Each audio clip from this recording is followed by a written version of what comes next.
नमस्कार. मी मीरा. माझं वय 80 वर्षाचं आहे.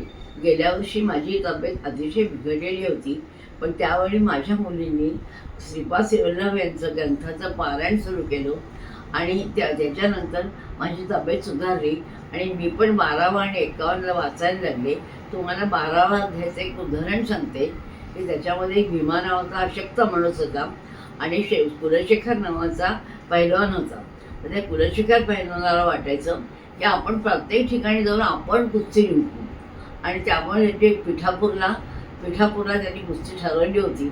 आणि श्रीपाद श्रीवल्लभ म्हणाले की भीमा तू एक कुस्ती खेळायला जा. त्याला आश्चर्य वाटतं, पण तो खेळला. पण त्यावेळी भीमाच्या अंगात एक अतिशय शक्ती आली एक प्रकारची आणि तो त्या कुलशेखरशी चांगला खेळला आणि स्वतः जिंकला. त्यावेळी कुलशेखरला श्रीपाद श्रीवल्लभ म्हणाले की भीमाने माझ्यावर विश्वास ठेवला आणि तू स्वतःवर विश्वास ठेवला की तू फार अहंकारी आहे.